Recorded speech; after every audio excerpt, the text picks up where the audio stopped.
Hello students, আমি Nitish sir জ্ঞানজ্যোতি coaching সেন্টারের পক্ষ থেকে তোমাদের প্রত্যেককে জানাই আরো একবার স্বাগত। তো আজকে আমি তোমাদের সঙ্গে আলোচনা করব এসকেবিইউ অর্থাৎ সিধু কানু বিরসা ইউনিভার্সিটির অধীনস্থ যে সমস্ত ছাত্রছাত্রীরা যারা বিভিন্ন কলেজগুলোতে পড়াশোনা করছে 6 সেমিস্টার মেজর হিস্ট্রি নিয়ে, তাদের জন্য ভীষণ গুরুত্বপূর্ণ আজকের এই ক্লাসটি। সেটা হচ্ছে জঙ্গলমহল জেলার ঐতিহাসিক পটভূমি সম্পর্কে আমরা আলোচনা করব।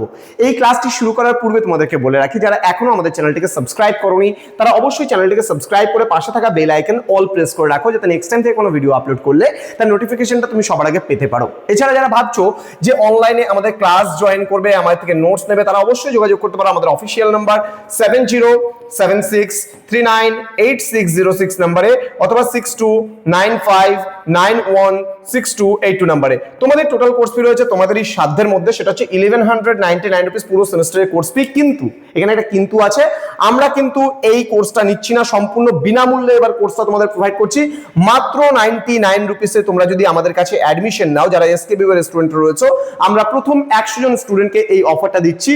আমাদের মাত্র আর কয়েকটা স্টুডেন্ট কিন্তু গোনাগুনতি বাকি রয়েছে। এই অফারটা পাওয়ার পরে প্রচুর স্টুডেন্ট এসকেবিইউ আন্ডারে যারা পড়াশোনা করছে আমাদের কাছে কিন্তু ঝুঁকে পড়েছে এবং তারা নোটস পত্র নিয়ে কিন্তু অলরেডি পড়াশোনাও শুরু করে দিয়েছে। আমরা সাজেশনসও প্রোভাইড করে দিয়েছি।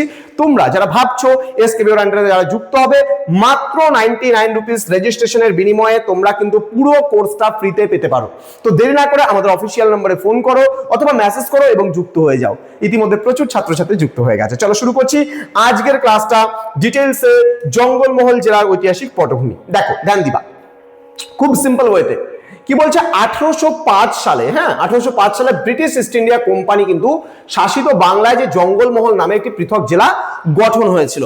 ব্রিটিশ শাসিত ভারতবর্ষে 1805 সালে কিন্তু একটা জঙ্গলমহল বলে একটা পৃথক জেলা কিন্তু তৈরি হয়েছিল। মূলত মেদিনীপুর, বাঁকুড়া, বর্ধমান ও বীরভূম জেলার পশ্চিমাংশের বনাঞ্চল নিয়ে কিন্তু এই জেলাটা তৈরি হয়েছিল। ঠিক আছে, নিচে জঙ্গলমহল জেলার কিছু ঐতিহাসিক পটভূমি কিন্তু আমরা ধীরে ধীরে আলোচনা করব।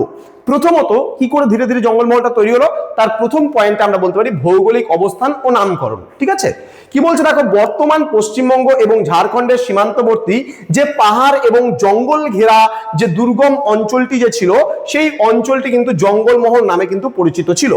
বলছে মারাঠা আক্রমণ ও স্থানীয় উপজাতি বিদ্রোহ দমনের উদ্দেশ্যে প্রশাসনিক যে আমরা কথা বলতে পারি প্রশাসনিক সুবিধার জন্য কিন্তু ব্রিটিশরা এই অশান্ত অঞ্চলটিকে কিন্তু নিয়ে 1805 সালে কিন্তু রেগুলেশন, তোমার এখানে 18 নম্বর রেগুলেশন অনুযায়ী কিন্তু একটি বিশেষ জেলা গঠন করেছিল। ঠিক আছে, যার নামকরণ করা হয়েছিল কিন্তু জঙ্গলমহল। তাহলে একটা ভৌগোলিক অবস্থান এবং নামকরণ কিন্তু করা হলো প্রথমত। নেক্সট চলে আসবো পরবর্তী পয়েন্টে। পরবর্তী পয়েন্ট রয়েছে চুয়ার ও পাইক বিদ্রোহের একটা প্রভাব ছিল কিন্তু এই জঙ্গলমহল তৈরির ক্ষেত্রে। কি বলেছে, জঙ্গলমহল জেলা গঠনের মূল কারণ ছিল এই অঞ্চলের আদিবাসীদের যে দীর্ঘস্থায়ী প্রতিরোধ, অর্থাৎ তারা সংগ্রাম করেছিল ব্রিটিশদের ভূমি রাজস্ব নীতি শোষণের বিরুদ্ধে। 1799 সালে দুর্জয় সিংহের নেতৃত্বে কিন্তু ভয়াবহ চুয়ার বিদ্রোহ সংগঠিত হয়েছিল। ব্রিটিশরা বুঝতে পারে যে এই দুর্গম এলাকাকে সাধারণ প্রশাসনিক কাঠামো দিয়ে নিয়ন্ত্রণ করা কিন্তু কখনোই সম্ভব হবে না। তাই একটি পৃথক সামরিক ও প্রশাসনিক জেলার প্রয়োজন কিন্তু সেই সময় দেখা দিয়েছিল। এবার কি বলছে প্রশাসনিক কেন্দ্র ও কাঠামো, এখানে বলছে এই নবগঠিত জেলার সদর দপ্তর বা প্রশাসনিক কেন্দ্র ছিল বাঁকুড়া জেলার বিষ্ণুপুর এবং পরবর্তীতে এটা বর্ধমান বা বীরভূমের কিছু অংশ এখানে কিন্তু যুক্ত করা হয়েছিল। জেলাটি একজন ম্যাজিস্ট্রেট এবং কালেক্টরের কিন্তু অধীনেও কিন্তু পরিচালিত হয়েছিল। এখানকার শান্তি শৃঙ্খলা রক্ষার জন্য কিন্তু ব্রিটিশরা স্থানীয় জমিদার ও পাইকদের ওপর বিশেষ কিন্তু নজরদারিও চালানোর ব্যবস্থা করেছিল। ক্লিয়ার? ওকে, নেক্সট আমরা দেখে নেব নেক্সট পয়েন্ট কি রয়েছে। নেক্সট পয়েন্ট রয়েছে 1833 সালের পরিবর্তন ও বিলুপ্তি। জঙ্গলমহল জেলার স্থায়িত্ব খুব বেশি দিন কিন্তু ছিল না। 1832-33 সালে গঙ্গা নারায়ণের নেতৃত্বে কিন্তু চুয়াররা ভূমিজ বিদ্রোহ শুরু করলে ব্রিটিশরা কিন্তু প্রশাসনিক পুনর্বিন্যাসের সিদ্ধান্ত নিয়েছিল এবং 1833 সালের রেগুলেশন যে মানে 13 নম্বর অনুযায়ী কিন্তু জঙ্গলমহল জেলাটি ভেঙে দেওয়া হয়েছিল। রেগুলেশন 13, এটা রোমানে লেখা আছে যদিও বা। এর একটি বড় অংশ নিয়ে কিন্তু দক্ষিণ পশ্চিম সীমান্ত এজেন্সি কিন্তু গঠিত হয়েছিল এবং বাকি অংশ কিন্তু মেদিনীপুর ও বাঁকুড়া জেলার সাথে কিন্তু যুক্ত হয়েছিল। এবার আধুনিক প্রেক্ষাপট এবং সাংস্কৃতিক গুরুত্ব কি ছিল সেটা একটু জেনে নেব।